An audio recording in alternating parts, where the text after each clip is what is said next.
Shëndetje të gjithëve, unë jam Flamuri prej Prishtina Talks, ju falenderoj që keni ardhur sot me marrë pjesë në këtë bim të radhës.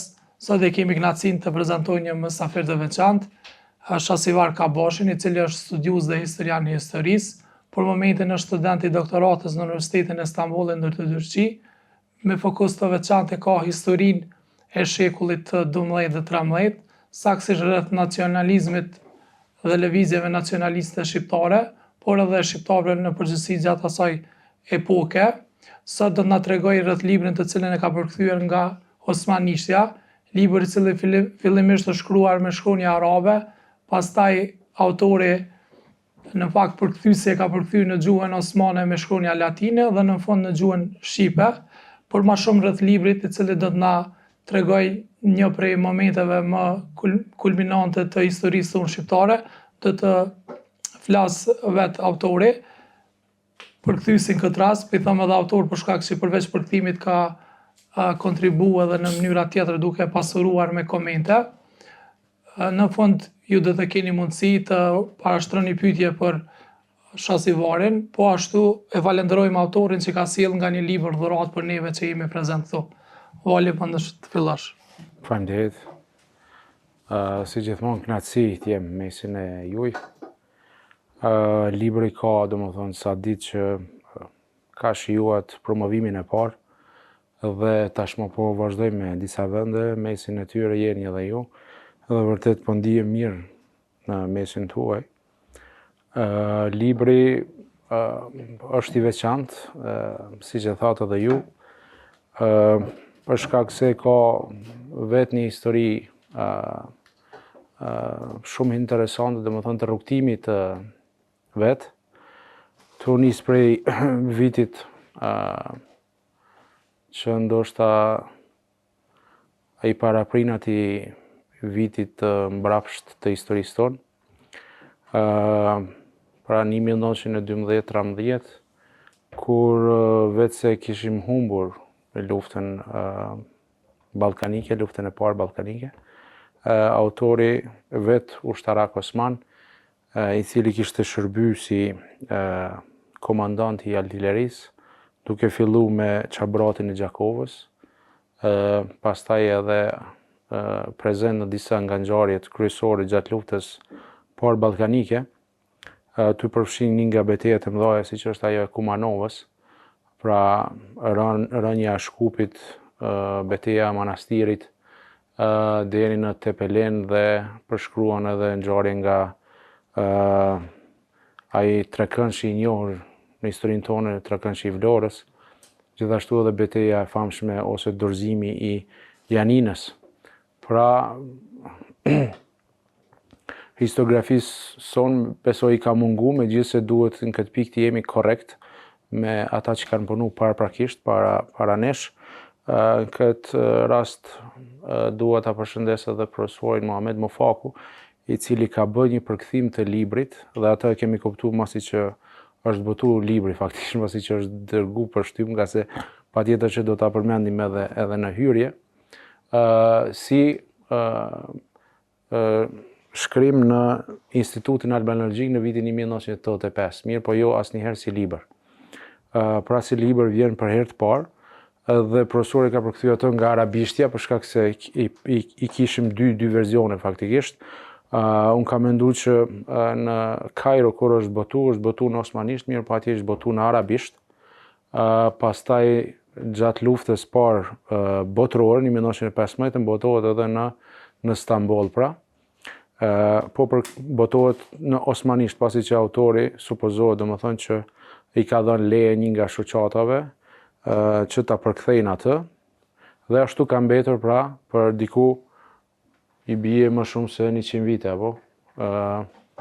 Tjetë ashtu në Sirtar, në bibliotekën Ataturk Kitapllë në Taksim, e cila ka një korpus shumë të madh të dokumenteve të vjetra, e posaçërisht edhe të librave të vjetër, kryesisht të shekullit 19-20, fokusin që unë faktikisht e kam pas në histori gjatë studimit në Stamboll. Prandaj po filloj me tregu më mirë atë ndeshjen e parë që e kemi pas me librin, kur ne po përfundonim temën e masterit në Stamboll, Universitetin e Stambollit, ku kishim për nacionalizmin shqiptar. Domethënë lëvizjet nacionaliste në vilajetin e Kosovës për shkak se ka qenë gjithë përfshirës, duke mos i anashkaluar edhe lëvizje tjera, për shembull ato bullgare që historiografia jonë ose historiografia, sidomos ajo serbe, anashkalon komplet, për shkak se qetat bullgare kanë bërë pjesë në vilajetin e Kosovës, për shkak se vilajeti i Kosovës nuk është shumë i madh në Bullgari. Dhe madje edhe slavik folësit në Kosovë kanë qenë shumica bullgar, pastaj janë edhe serbizuar nga ana e shtetit serb. Kështu që përderisa po hulimtonin pra në Stamboll në disa nga pjesët që kryesisht janë të njohura për njerëzit hulumtues, u ndeshëm edhe me këtë libër që faktikisht na tërhoqi ajo më shumë titulli, domethënë intrigues, humbja e ushtrisë, shqiptarët, një temë që faktikisht ne nuk e kemi trajtuar shumë ndoshta në historiografinë tonë shqiptare, dhe prandaj edhe vendosëm që ta shohim çfarë ishte. Megjithse ato pikpyetjet që ne i kishim ndërtu gjatë hulumtimit, sidomos këtë fazën që është shumë e ndihshme në historinë tonë, vitet 900, pra 1900 fillimi i shekullit 20, sidomos pas 1903-ës, 4-ës, kur Kosova vetëm se bën pjesë në ato vilajetet që tashmë kishin filluar disa reforma nga shtetet evropiane dhe asesi nuk pushonin aspektin politik, ishte çështja edhe e krijimit të një Maqedonie, pra një vilajeti inekzistent në histori, sidomos në burokracinë osmane, që po t'i referohemi edhe enciklopedisë islame të Dianetit në pjesën pra ku shkruan për Maqedoninë, decidivisht thuhet që Maqedonia nuk ka ekzistuar për burokratët osman.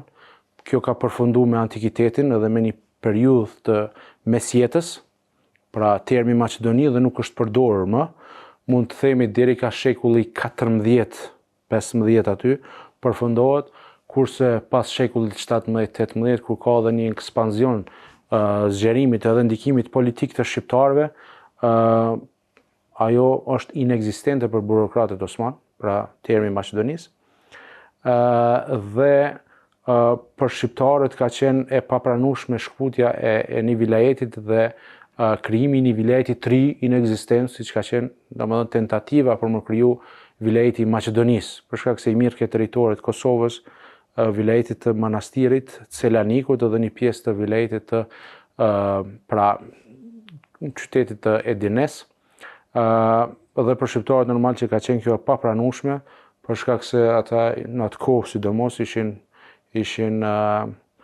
themi kështu decidivisht zotrit e kësaj pjese, domethënë asaj pjese që quhet si Evropa Otomane ose Evropa Osmane. Prandaj edhe përderisa ishte fokusi në këto vite të shumë dramatike, themi, sidomos pra në vitet që i përmendëm pas 1903-ës deri 1912-ës, krijohet një përshtypje që nuk mund ta kemi një pasqyrë të qartë të zhvillimit të ngjarjeve. Pra ke shumë pikpyetje, mund të ngjarjet ngatrohen me njëra tjetrën, ngatrohen individët, mund të ngatrohen ideologjitë, për shkak se këtu glonin ideologjitë, pra disa përshkrues edhe emisar austro-hungares për shembull, kur e përshkruajnë sidomos këtë pjesën që po e them të Ballkanit, që ndoshta e përmend shumë edhe autori, duke filluar nga Kosova, pjesa Shkupit pra e manastirit, ishin edhe kufit etnik ndoshta të vendeve, sidomos me slavët dhe shqiptarët.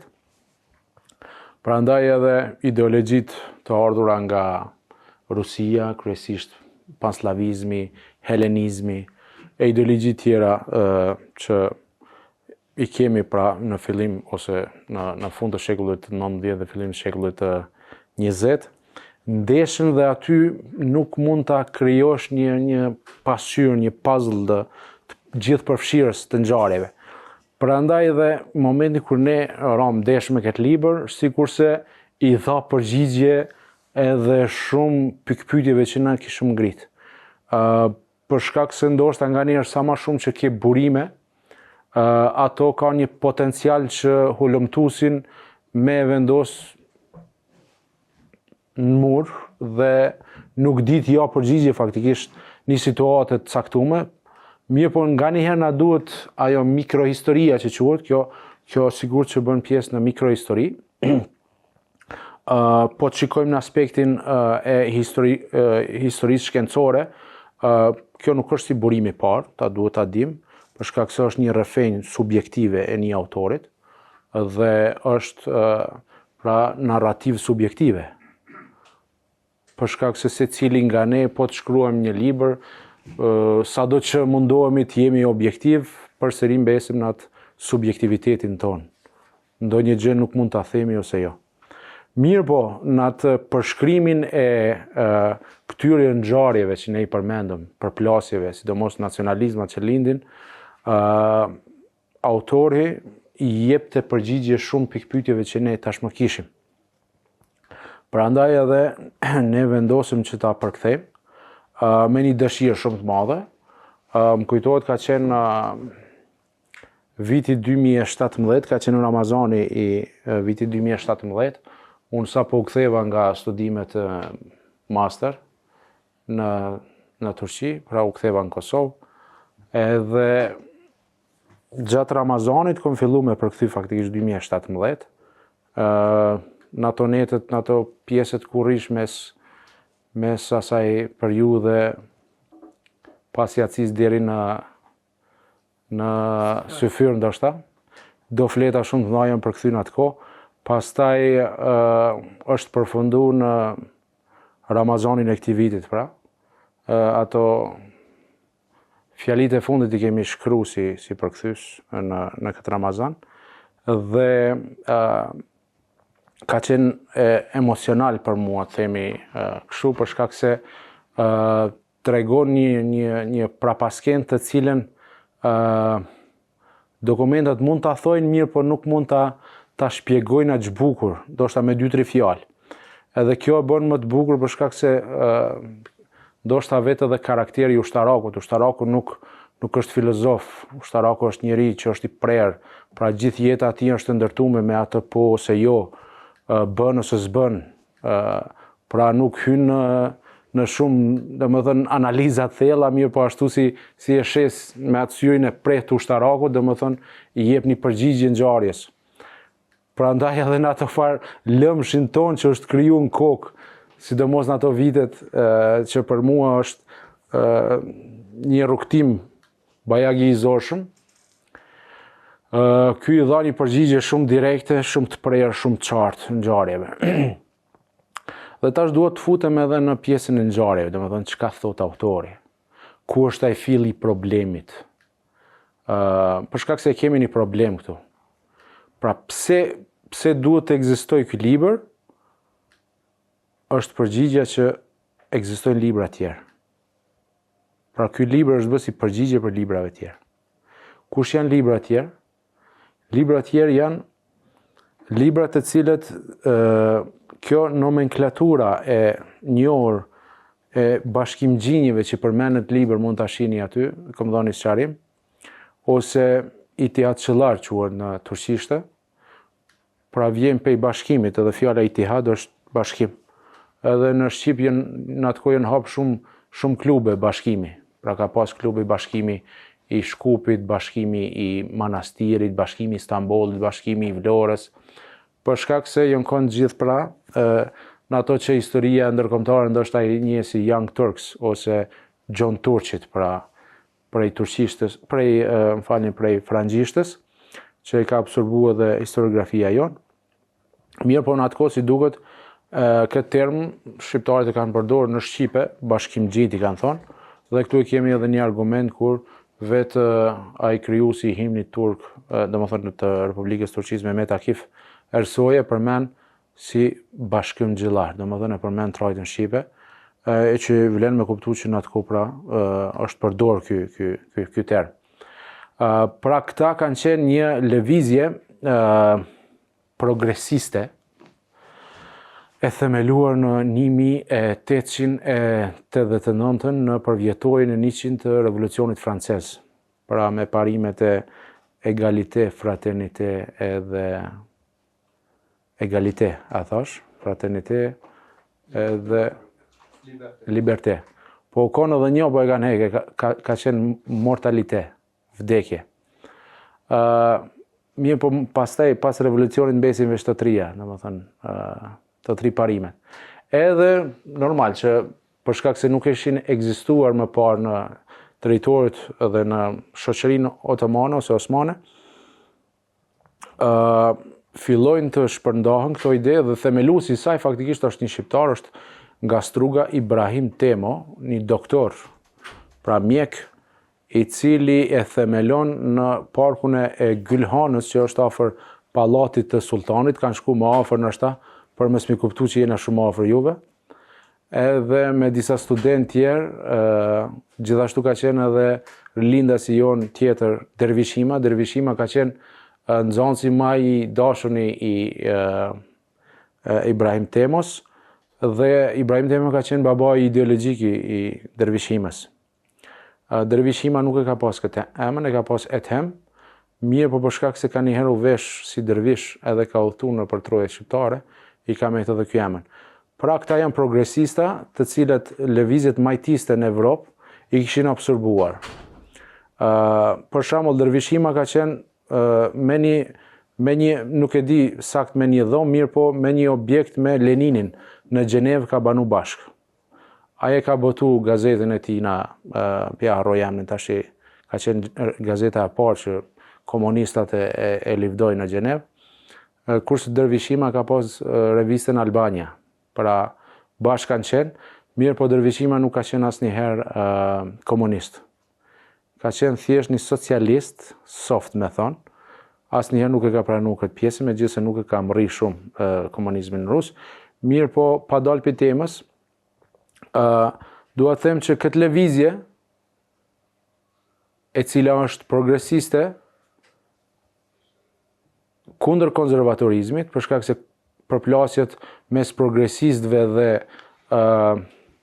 më duket kam qenë edhe këtu në një ligjërat kur i kemi nda këto ndarje. Progresistët në shoqërinë osmane e kanë bajagi një histori edhe më të largët, duke filluar ndoshta që nga Sultan Selimi i tretë, fuqishëm shumë në periudhën e Mahmutit II, duke vazhdu me pashallarët në atë epokën që quhet epoka e burokracisë, ku vendosin pashallarët më shumë se sa sultanët, madje kemi edhe një sultan të vrarë në Saraje, dhe pastaj është periudha e sundimit të Abdulhamidit që për progresistët ishte absolutist, ishte i papranueshëm, ishte kthim në para kohën e Mahmutit II, se edhe Mahmuti II ka përdihej prej progresistëve për shkak se vetë ai, madje për reformat që ka bëu ai, unë lirisht mund të them që ai ka qenë më i vrasht se sa Ataturku në disa raste. Ai ka bëu masakrat papame për shembull për Jeniçerët në Stamboll, ka mbyll diku mbi 150 teqe Bektashiane, pra reformat janë diktatoriale, siç është vetë modernizmi me këtë shpatë, pra po ta shohim gjithandej Evropës, është i tillë, modernizmi është diktatorial, pra nuk pranon zgjidhje tjetër pos centralizëm. Dhe të kthehemi përsëri tek kjo organizatë, pra quhet organizata Itihad ve Teraki. Itihad i bie bashkim, Teraki përparim. Edhe pse progres pra e përdora fjalën, mirë po në shqip duhet me thënë më mirë përparim. Bashkim dhe përparim bëhet organizata që ishte opozita kryesore kundër Sultan Abdulhamidit. Mirë po si ishte shoshnia, tash kjo organizat ishte prej individëve, caktum intelektual, ta themi, po me plot fjalën, domethënë ishin intelektual, kalibrit kogja të lartë. Mirë po si ishte shoshnia osmane. Shoshnia osmane ishte një shoshni tradicionale, konservatore, kryesisht, domethënë vilajetet që ne do të flasim, prej krejt vilajeteve që ne i konsiderojmë si vilajete shqiptare, apo 4 vilajetet e famshme, Kosova ishte vilajeti më konservator i krejt vilajeteve tona. Madje, në disa raste edhe me i futë edhe arabt aty, në del edhe më konservator se sa ata. Dhe këto e thot edhe vetë Shmidi, domethënë nëse lexoni Shmidin, ai shumë qartë e thot. Vilajeti më konservator është Kosova. Dhe thot, po mos ishte ai far industrializimi që ndodhi me periudhën e Jugosllavisë, Kosova kishte qenë ndoshta jo vetëm në Ballkan, po edhe në vende të tjera, vilajeti domethënë shteti ose shoshnia më konservatore e mundshme. Pse po e them të? Se autori po thot këto dhe shumë dokumente dhe shumë fakte thënë këtë. Përderisa ata punonin background, punonin me tri kryesisht me intelektual afër librit, ndikimi i tyre shoqëror ishte shumë i pakt. Filluan me botu gazeta kryesisht në Evropë. Napoli për shembull në Itali më afër u kon me Shqipërinë kështu, me dal. Në Gjenevë, në Paris, i kanë pas qendrat kryesore. Edhe në vonë në shtetet, siç është shteti Rumanisë që u krijoi, në Bukuresht për shembull, kanë botu. Këto kanë qenë pikat kryesore ku ata kanë botu, osmanisht kanë botu.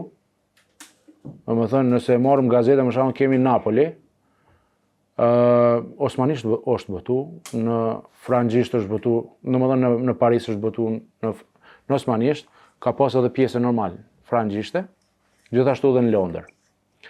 Dhe këta janë shumë të afërt me kryesisht me politikanët e shteteve europiane. Fillimisht kanë fillu pra si otomanët e ri fillojnë, kjo e pjesa e dytë e otomanëve. Itiadëve të Raki ose bashkimqinjt janë pjesa e dytë e otomanëve të ri me Namik Kemalin e tjerë, kur ata prej Londrës kryesisht kanë vepruar edhe prej Parisit. Vinë në shtetin Osman, mirë po janë të përndjekur dhe të përgjuhur konstant nga hafijet, si kanë thonë, të Abdulhamidit. Dhe kanë vepru, mirë po gjithmonë kanë pas mbështetjen e shteteve evropiane. Dhe këto është dokumentuar lëvizjet e tyre, përkraja tyre financiare nëpër Evropë. Dhe një pjesë e jona intelektualve faktikisht janë gjëntush, tash duhet ta themi hapur. Ajo çfarë ngatrohet tek ne është që kjo luftë ideologjike që është bë, gjithmonë interpretohet si luftë etnike. Pra janë shqiptarët me njën, janë turqit, arabt, apo kupton? Këtu s'kemi ideologji. Apo sipas interpretimit të historiografive nacionaliste ballkanike, ta marrëm prej grekëve, prej bullgarëve, prej neve ose prej turqëve. Edhe turqët njëjtë kanë. Pra, këtu kemi një luftë ideologjike. Përkrasit të Abdulhamidit janë Isa Boletini, është Rizabej Gjakova. Isa Boletini ka shërbyer në sarajet e Yıldızit. Konservatorët tonë komplet kanë qenë në mbështetës të sultanit. Kurse intelektualët tonë janë kanë pjesë, me thonë gjithë gatim për jashtim ndoshta të Syria Bej Vlorës, që nuk dim shumë për atë intelektual, e i cili ka disa libra të jashtëzakonshëm që faktikisht i mungojnë historiografisë tonë, e që një më të madhin e ka Fitratul Islam, më duket, në ato periudhat kur Islami ka qenë pa kokë, pa kalif, i trajton komplet një histori, domethënë që nga profeti alayhis salam deri tek periudha kur ka jetuar. Dhe është i papërkthyer, që ashtu është në osmanisht, nuk është madje as në turqisht, ka mbet në Stamboll. Pra po thoja që përjashtim të konservatorëve që i kemi, shumica intelektualëve tonë janë bashkimgji. Mirë po nuk do t'i fusim këta, sidomos Samiu, se Samiu nuk i kam rrinë gati këtë lëvizje. Ai shumë vonë, domethënë deri në 1904 dhe vdes pikërisht në kohën kur ata faktikisht marrin edhe hov shumë të madh. Megjithse marrin hov shumë të madh, ata synim kanë me rrëzu sultanin diktatorial, sultanin absolutist, apo? Për shkak se ai ishte pengesë e kuj? Ishte pengesë e progresit, pra, e përparimit shoqëror. Kurse po ta shohësh, vetë Abdulhamiti është investuesi më i madh i teknologjisë në shtetin osman. E fut hekurudhën, e fut telegrafin, domethënë komplet modernizmin faktikisht të shtetit osman e bën ai. Mirë po e bën edhe një gabim, me telegrafin edhe me hekurudhën, janë dy elemente që ato e tradhtojnë. Një e tradhton spionazhi që bashkimgjitë e kanë përmes telegrafonës, i fusin elementet e vet. Dhe dy, kur e arrestojnë Abdulhamitin, e bajnë me të njëjtin tren prej Sirkegjis deri në Selanik. Pra, nga njëherë nuk është mirë me progresu shumë. Jo, ajo gjykimi i secilit, pak shaka, mirë po, në këtë periudhë, pra,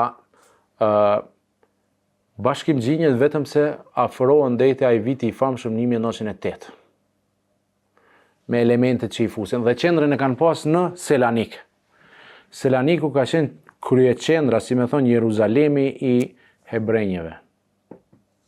Aty ka glu lëvizja kryesore, e që faktikisht edhe grupacionet e para edhe masonike kanë ardhur nga atje. Kjo periudha kur të krijohet prej shqiptarëve del duash.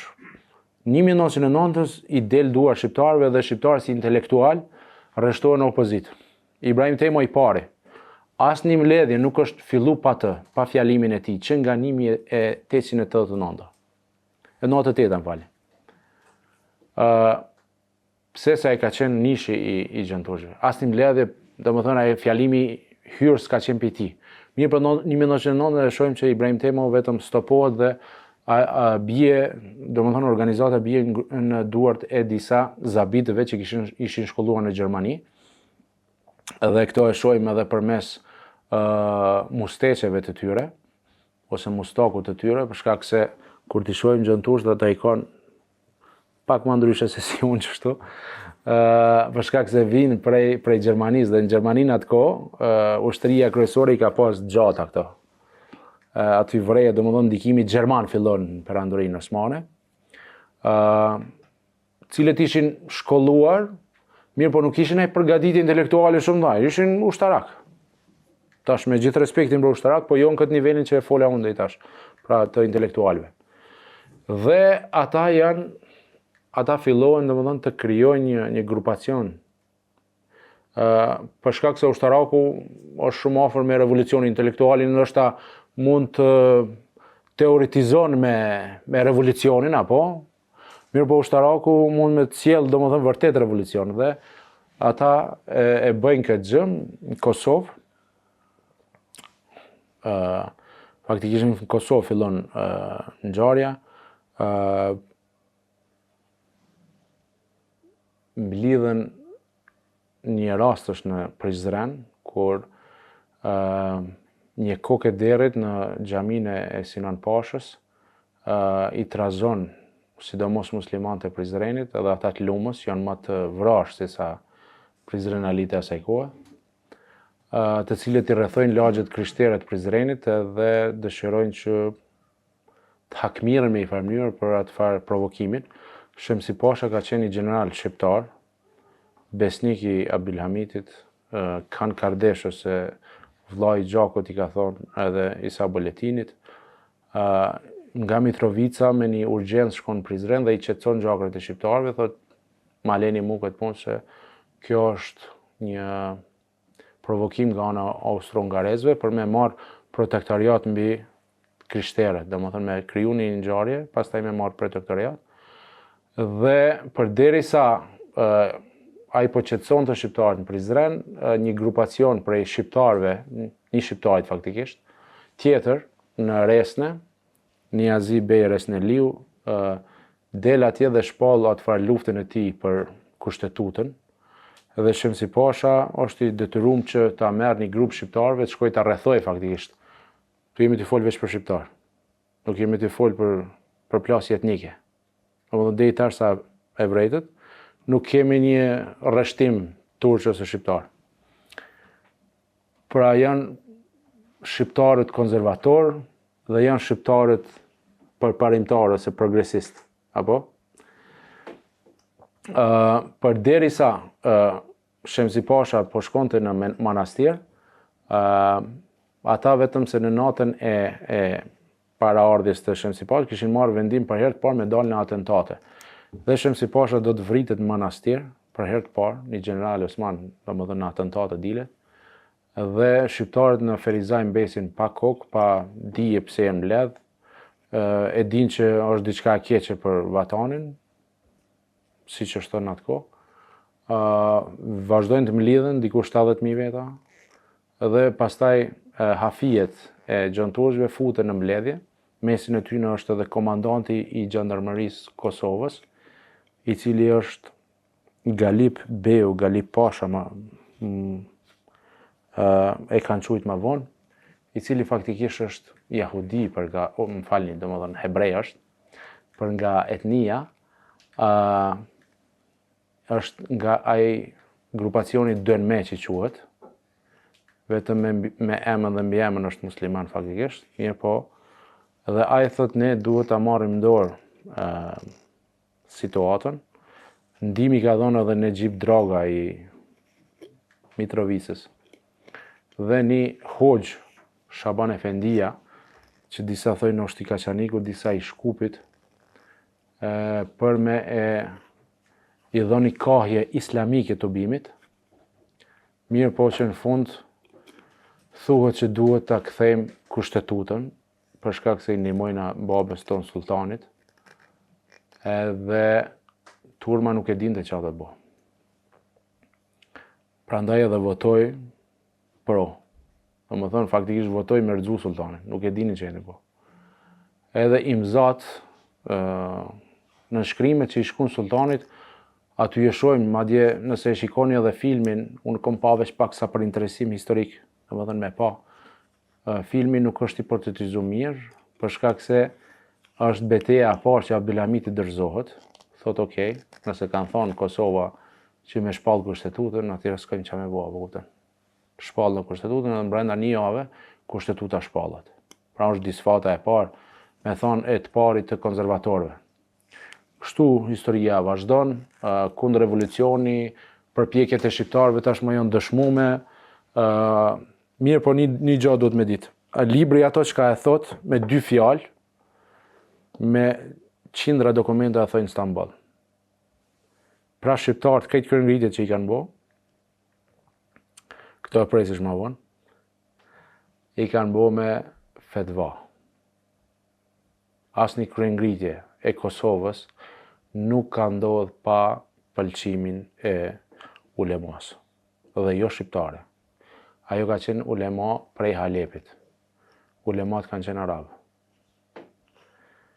Për shkak se Kosova ka një vetmi vend, vileti i vetëm që ka mujt me i mujt tashmë pushtetarët e Stambollit. Ata kanë qenë të jashtëzakonisht me Kosovën të po të futenin këtë periudhë, unë kam përjetu vetë, prandaj po flas kaq çlirë me juve, për shkak se e kam përjetu vetë. Ajo urrejtje, sidomos për Kosovën, nuk mund ta interpretoj askush. Pra, shikojeni, mirëni libra tjerë, shikojeni historiografin tjetër dhe e shihni që po ta marrëm për bazë historiografin tonë, aty thuhem broshkulla faktikisht, për shkak se asnjë dokument nuk e mbështet ato. As mbledhjen e Ferizajit, as kryengritjet e Kosovës, Kryengritjet e Kosovës thonë një mbo për taksa. Disa jo për një pazar në Podojev, për disa ves taksave. Gjon Turqit i kanë bërë dhe këto gjëra, mirë për nuk është esenca ajo e kryengritjes. Për mu kryengrit njeri nuk kryengritjet vetëm për taks. E sidomos për këtë periudhë që po flasim, se as taksapaguesi s'ka mujt me shku atje me marr atyve taksat. Apo më kuptoni? Po ideja është që ata kanë luftu për një ideal pak më të madh ose shumë më të madh se sa çka historiografi tjera interpretojnë. Pra ishte një përplasje e botrave, një botë ndoshta që faktikisht me sytë tonë tashmë është e kaluar, apo kur të kthehemi në retrospektivë se gjykojmë nga tash, mirë po për atë periudhë ishte një botë që kishte një lavdi, apo? Siç është rasti i në libër përshkruhet një bej i Dibrës, kur shkojnë autoritetet gjonturke, se kur të marrin pushtetin, ndodhe edhe në Stamboll, kundër revolucionin, një vjet mas i revolucionin ndodh. Atje i vrasin, i kanë vjerë në Taksim, për shembull ka qenë pjesa prej fillimit Taksimit deri në fund me ato tre këndshat ku janë varë konservatorët, kryesisht xhallarët e Stambollit. Po edhe tek ne kemi pas varje. Një nga varjet për shembull është në Shadrvan Prizren të Rustkabashit. Në Gjakov kemi pas tentime, faktikisht, me hite Süleyman Akbatusha, pjesa e konservatorëve, domethënë të Gjakovës. Vetë qyteti Gjakovës u kon qyteti më konservator i Kosovës. Në tjetër ndryshe njohim Gjakovën, apo? Mirë po Gjakova ka pas Hasan Efendiun për shembull, që është internuar në Anadol nga Gjon Turqit, e që 5 parës i ka dhënë për autoritetet gjonturke. Ata i ka konsideru thjesht, qysh i konsideron autori, murteda. Domethënë, ata që e kanë lëshu fen. Pra në këtë periudhë është kur shqiptarët kanë thonë na faktikisht jena islami, dhe ata janë zjarpotistët, i kanë qojtë kështu të Stambollit. Me këto terma veprohet. Edhe autori thot kështu. Natali Kler merr në librin në fillet e nacionalizmit shqiptar, aty thot kur ka hi Gjavit Pasha në Lum, për shembull, se lumjantë janë të jashtëzakonshëm. Ju e dini, kanë lënë 12.000 ushtar serb të vram aty. I kanë thonë Gjavit Pashës Pashaj Kaur, thot. Edhe ajo se kupton Natali Kler, pse? Vetëm pse, thot. I kalon me çato. Me këto terma domethënë janë quajtur kaur, qafir, murtet. Murtat i kanë thonë për korrektësinë atë kohë. Pra ishte një luftë e jashtëzakonshme ideologjike, saqë çojnë në shtetërrethim i vetmi vilajet në këtë perandorinë osmane, që është shpall gjendje e jashtëzakonshme dhe shtetërrethim, është vetëm një, është vilajeti i Kosovës. Pse vilajeti i Kosovës? Se ata e dinin që këtu janë ata njerëz të cilët aq besnik janë ndaj sultanit, saqë në një thirrje, brenda një ore, mushën ato vagonat nga Mitrovica deri në Stamboll, ka qenë treni pra. Shqiptarët edhe kur e marrin në 1912 nuk i kanë pyet aty në stacion të Ferizajit, për shembull na alçoni pak trenin, se kena me shku deri në Shkup. Po e marrin trenin, mushët komplet dhe shkojnë në Shkup, e marrin Shkupin komplet. Edhe janë kanë tillë që kanë mujt me vazhdu për Stamboll. Faktikisht kështu e thotë edhe historiografia jonë.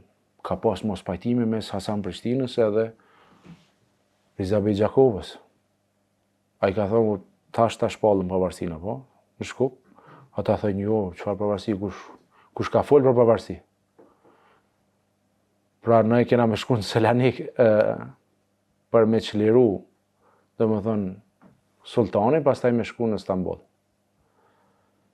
Pra, dhe ato fetvat pastaj kuptohen. Pse janë bo, kush e ka pas rolin politik në këto gjendje. Dhe autori, për mirat ashti ma... Autori kretë këtë përplasje, para se me artë lufta e parë balkanike, kretë këtë përplasje e përshkruan me disa fjalë.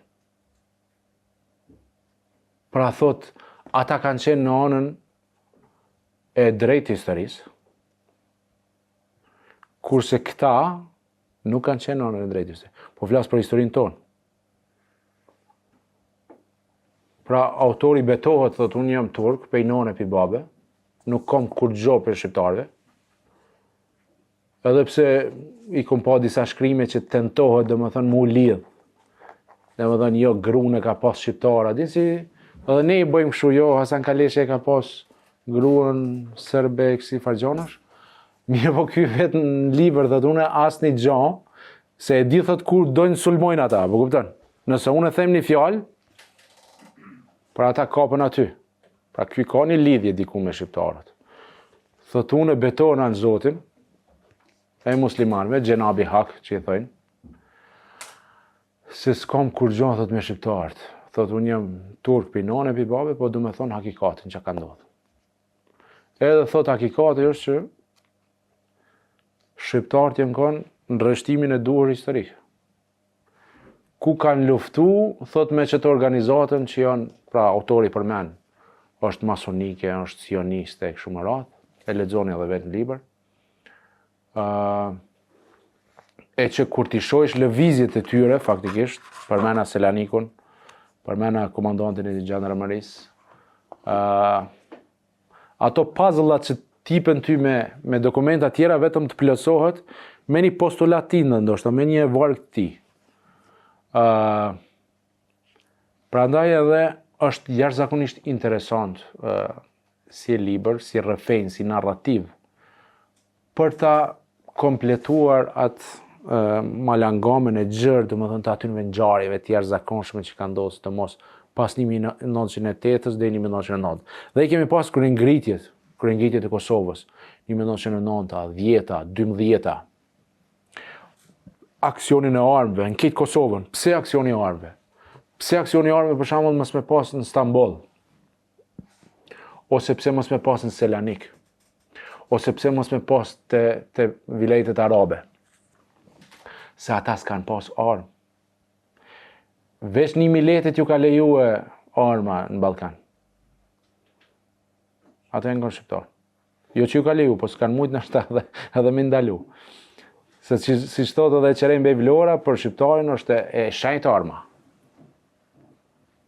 Dhe më thonë, thot edhe unë, sa i si intelektual, thot unë nuk mujt ndashta as me përshkru shenjtërin që e ka arma për shqiptarin. Edhe, çfarë bëjnë gjënë turk? Ato që Perandoria Osmane ose shteti Osman nuk e ka prek, pra shenjtërinë e kombeve nuk e ka prek në historinë e saj, shkak se shqiptarëve ja u ka njoft. Madje një nga emrat e shtetit Osman është edhe me Maliki Osmanie. Pra vendet një farë autonomie ka njoft vendeve, apo kupton? Pra me mbleqetet ose vendet ai bie prof që shtu është edhe në arabisht. Pra me Maliku, është diçka si mbretëri principale. Ha, principata vende, domethënë e ka njoft me një farë mënyrë edhe atë farë autenticitetin e atij vendit.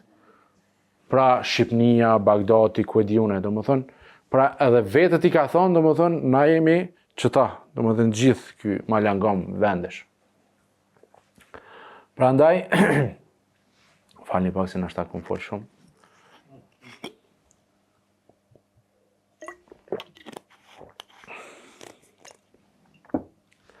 Prandaj edhe kjo periudhë ku autori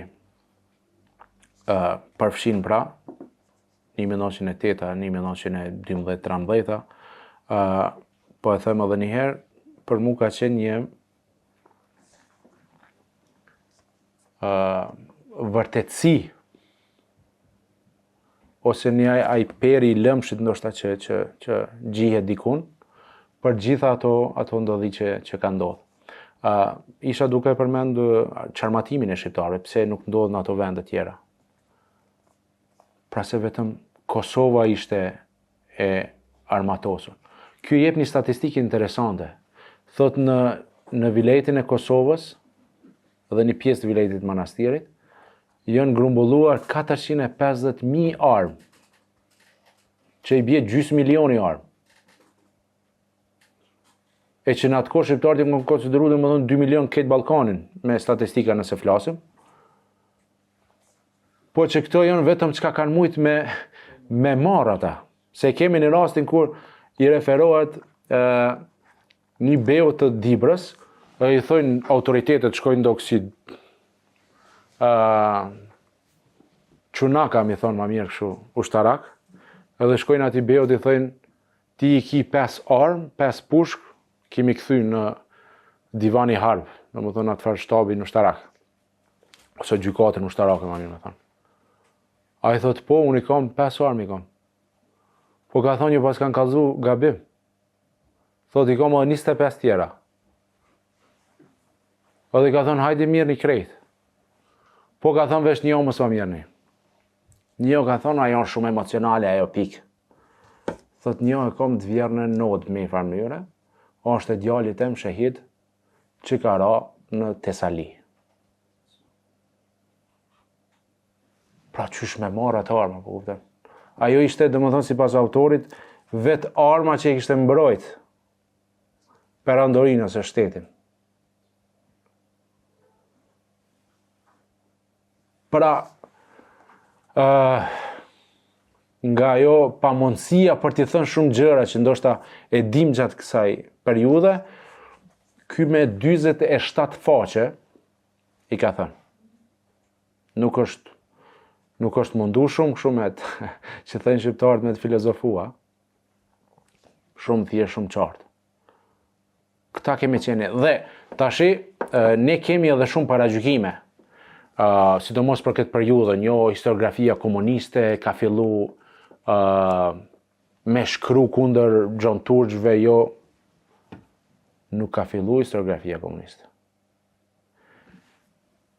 Me e pa se si e kanë kuptu ajo periudhë, ose ata njerëz të asaj periudhës, këtë ngjarje vetëm dëgjojeni dervishaqe. E ka kështu. Shumë thjesht, shumë shkurt, shumë bukur. Krejt to që e thot edhe ky nashta, hala ma thjesht se sa autori. Prej që asaj senës kur ke hyrjeti, kësaj Kosovës kur që do gazepi. Pra, folklori jonë është i tillë. Ata e kanë kuptu me i farë mënyre sakt përplasjen. Ose me cilin tabor, me cilin kamp duhet bësh. E kanë kuptu shumë qartë. Pra, ai nuk pianis ma herët, s'po thot do më thonë prej 1389, s'po thot prej shekullit 12, po thot prej qëtuit, prej 1908-ës. Pse 1908-ës? Se aty faktikisht rënohet gjithçka. Aty fillon, sidomos edhe për popullin ton, fillon e mbrapshta, dhe ku autori thot, ajo përplasje që ke deri në 1912-ën, pra u vërtetu me ato vite paraprake. Ajo përplasje, pra kulmoj. Kur thot për shembull kur u dorëzua Janina. Janina kini edhe ato postkarta që janë kështu për shembull. Dorëzohet. Mënyrën ma perfide të mundshme ndoshta. Madje kanë aq në nënçmim thot autori i kanë bërë disa shqiptarëve aty, saqë shqiptarët kanë dezertu pi Janinës. Qëta general. I kanë nënçmu me fjalë. Se ka fillu që kjo lufta dhe më thonë këta quj ata këshu, ata këshu. Edhe madje thojnë, do më thonë, Ledvi edhe Greku edhe Serbi, po veç këta mos ta marrin, apo kupton. Derin këtë deregje, derin këtë shkallë. Përplasja. Vetëm pi qyteteve të mëdha, vetëm Shkodra na shpëton. Pra, Shkupi sipas autorit topat të cilët vinë të mbështjellur në najlon, ashtu kanë qëndru, nuk janë hekas. Kjo dhe më thonë, ashtu kanë qëndru. Forcat serbe vetëm përparojnë deri në manastir.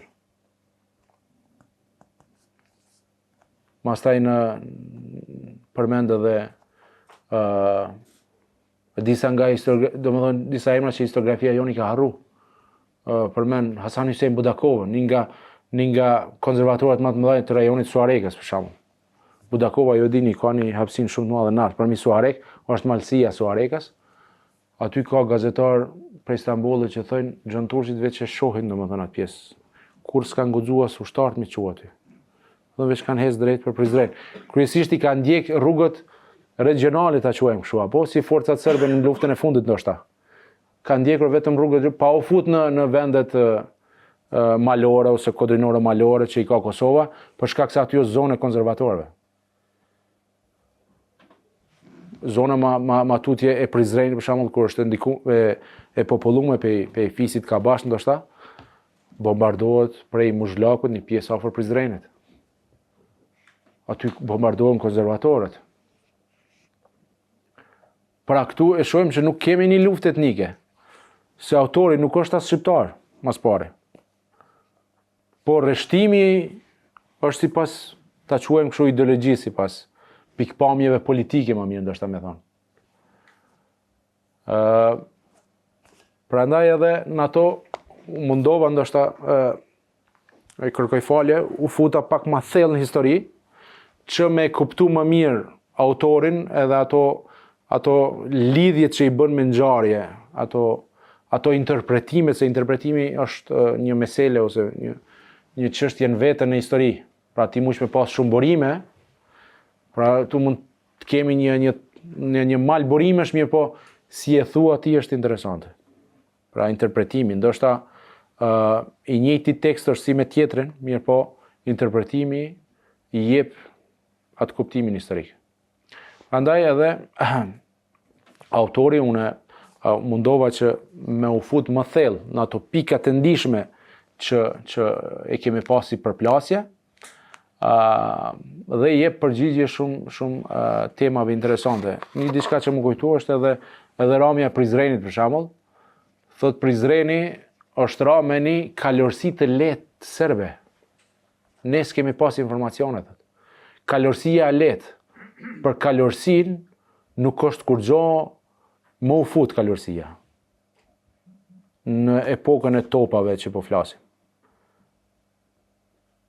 Pra se kalorësia ka qenë interesante dhe më rëndësishme ndoshta për një periudhë historike, për mesjetën ta quajmë kështu. Ka qenë një nga pjesët kryesore të ushtrisë. Mirë, por kalorësia në shekullin e 20 nuk ka qu shumë pesh. Me një top ndoshta një batalion e kish partallu. Prandaj thotë edhe autori, ne kur kemi marrë informacion që Prizreni ka ra nga një kalorësi e thjeshtë. Me gjithë insistimin e lumjanëve, kanë shku të autoritetet të Xhan Turk, ka thonë, që e more na me gurje, me çka kemi, apo tonë luftojmë. Jo, tërhiqen. Pra lihen lumjanët vetëm vetën. E nga tabori Gjilanit edhe nga i Preshevës, thot, nga 1800 shqiptarë se e në konë, asnjëri nuk shpëton. Pra, përderisa thot ne i kemi lënë shqiptarët, të armatosun ata kanë luftu edhe me gurë dhe me mjetë rrethanore. Pra, ajo çfarë përshkruhet në betejën në luftën e ballkanike, që ne qëndruam neutral, domethënë, para meno serb ty hy, grekt aty, ne pas kemi qëndru neutral. Apo? Domethënë, okay, le të hyjnë këta, e marrin pushtetin, na apet vazhdojmë me administratën e re. Si që tha dhe profa Nuri Bexheti, a ditë në kush ka qenë në promovim, tha këto toka nuk janë mësu me pushtim që nga 1689, rrethimi i Vjenës, domethënë. Kur dështon rrethimi i Vjenës, forcat austriake vinë deri në Kosovë, ju e dini. Dhe para meno, kjo shoqëni nuk ishte mësu me kom të armikut që nga ajo periudhë. rezistenca ishte jashtëzakonshme, për shkak se nuk e kanë, as ata nuk e kanë pas këtë ngarkesën që e kemi ne. Serbia e madhe, ushtrit fuqishme, na e kemi këtë ngarkesë, apo? Për ta Serbia u kon një shtet i sapo krijuar, me ndihmën e aleatëve të saj, dhe i papërfillshëm për historinë e shqiptarëve. Edhe Greqia, lufta për shembull e 1897-s. Jo, 1897 është një luftë tjetër. Mas që të krijohet Greqia, se ajo është para se më kriju Greqia. Masi që të krijohet Greqia, aty e kemi një 30 ditët e zis e kanë historiografia zyrtare greke. Pse?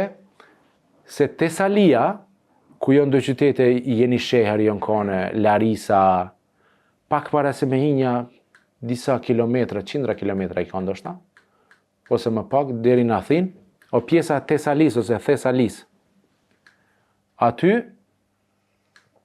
Greqia i mushët menja grekëve me sulmu shtetin Osman me marrë Tesalin. Edhe hin luftë me shtetin Osman, krejt repartët janë shqiptare. Është kënga e famshme e Brahim Pashës, nëse e keni dëgjuar, po mos e dëgjoni atë versionin që e ka Adem Ramadan, sa është i shkurtum. Po, një 15-20 që ashtu e ka. Edhe që ato dëgjoni dhe e shikoni, domethënë, aty, për një javë, domethënë, shqiptarët hinë deri në Termopile. E dini në ngjarjen e Termopileve? 300 spartanët. U përsërit 300 spartanët në 1890 dhe ka intervenu Evropa, mos më përsërit historia e njëjtë. Pse? Se në Termopile vinë persët, e dini, 300 spartanët. Dhe në Termopile kishin ardhur shqiptarët. Pra shqiptarit që u përshkru lindor në atë kohë. Për Evropën shqiptari u kanë lindor. Se u kanë musliman, pra. Dhe intervenon Evropa në mbledhjen në Stamboll, thot jo, ani pse ka hup, thot përsëri do të mbajt ato territore. Para meno shqiptarët me tabore kanë shku nga krejt vilajetet, edhe kur e kuptojnë, pasi që kthehen në shtëpi, e kuptojnë që në Tavolinë ato territore kishin dhënë prapë Greqisë. E pastaj është edhe një ngjarje në Kosovë, ndoshta jo e lakmueshme, që nga i mlefi që e kanë pas shqiptarët, pastaj e kanë vuajt edhe raja. Pra po kuptoni për kënë e kanë fjallën, një ngjarje ndoshta jo e pëlqyme, mirë po ajo ka ndodhur si pasojë e reaksionit, domethënë, nga ato pazaret e në Tavolinë. Pra, kjo ishte sa për ta përshkru atë mentalitetin e shqiptarëve në atë periudhë. Pra është mentaliteti superiorit, që është njëjtë sikurse kryqëzatat kur i kanë gjetë vendet arabe ashtu të përçara, frankët kur të vinë përshkruan si frank, apo? Për frankët kanë qenë i papërfillshëm për autoritetin arab në atë kohë, apo? Ose për arabët. Njëjtë kanë qenë edhe kur kanë ardhur serbët. Pra njëjtë gjë ka qenë. Pra është një tronditje për shqiptarin, faktikisht ardhja e serbëve ose grekëve në Janin. O normale, ajo është bo me çet mënyrë.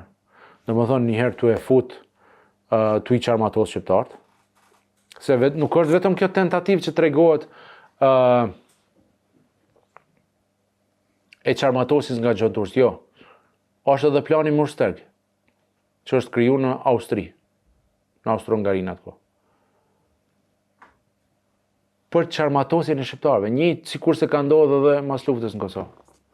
Qarmatosja ju dini e ushtrisë çlimtare të Kosovës.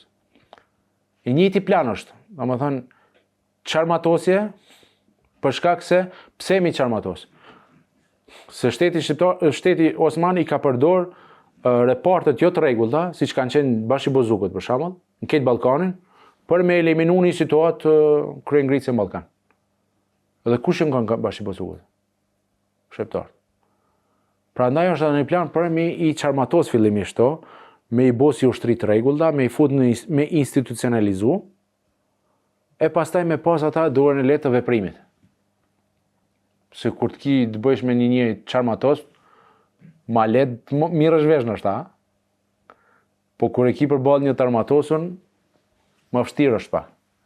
Prandaj edhe këtë politikë ka ndjek. Ndiqet edhe në 1908, domethënë zyrtarisht ka filluar në 1910, mirë po janë ato 2 vite shumë të rënda sidomos për Kosovën, e që autori në mënyrë briljante e përshkruan atë përplasje. Pastaj shkurtimisht pra betejën e Kumanovës, një nga betejat më të mëdha në luftën ose në frontin perëndimor, kështu se i ka pas 2 fronte, frontin lindor dhe ai perëndimor, ne kemi bërë pjesë në frontin perëndimor. Beteja e Kumanovës është beteja më e përgjakshme. Megjithëse serbët kanë shënuar shumë të vrarë në atë betejë, po përsëri kodrat kryesore mirën dhe kjo i mundson pastaj avancimin tutje, për shkak se pjesa e maleve dhe kodrave zakonisht kur të pushtohet nga një ushtri i shërben si vetë mburoj pastaj për sulmet e ardhshme. E kjo ka ndodhur edhe në Kumanov, pastaj nga kjo çrregulli që thot edhe autori, nga mos koordinimi i sakt, thot ne edhe te reparti i topgjinjve, domethënë i artillerisë, nuk kishim një koordinat, domethënë se ku do të gjuanim, pra se koordinatat mirën në ato matjet që i bëhet me largësinë që e ka armiku, apo?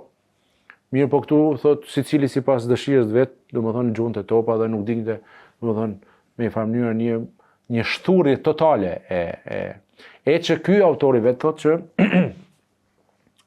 nga që kjo përplasje që ka ndodhur me shqiptarët, e kanë pas edhe më lehtë, domethënë nga ajo urrëtia ndoshta që është kriju, që edhe të lihet për shkak se secili nga gjeneralët ka qenë mbi një gjeografie tjetër të ardhur, edhe nuk e ka ndi sikurse një shqiptar ndoshta që do të ishte në komandë dhe do të luftonte. Edhe pse rasti Shkodrës nuk na ndihmon këtë farë argumentimin që po i bëjmë, për shkak se pikërisht është një shqiptar i cili, domethënë, e dorëzon Shkodrën, edhe vret në mënyrë tradhtare një general që ka lënë Bagdad. Është fjala për Hasan Riza Pashën, që bie shahid faktikisht në Shkodër, nën flamurin e shqiptarëve, thot nuk e dëgjon as komandën për tërheqje, thot ne deri në fund kemi me luftu këtu, se ky qytet i takon shqiptarëve dhe ashtu mbeti faktikisht. I vetmja Shkodra ka shpëtu nga një luftë heroike, normale Hasan Riza Pashës dhe shqiptarëve tjerë, në përjashtim të disa shqiptarëve tjerë që nuk i kanë ndihmu. Unë nuk i kisha zgjat më shumë, kishëm lënë këtë periudhën ku ndoshta më mirë kalojmë në pyetje, përgjigje. Unë ju falenderoj për shkak se ndoshta u futa edhe më shumë thellë, mirë po qëllimi ishte vërtet që ta kuptojmë më mirë këtë përplasje dhe mos të fillojmë aty ku fillon gjithçka. Po të fillojmë më herët që ta kuptojmë më mirë.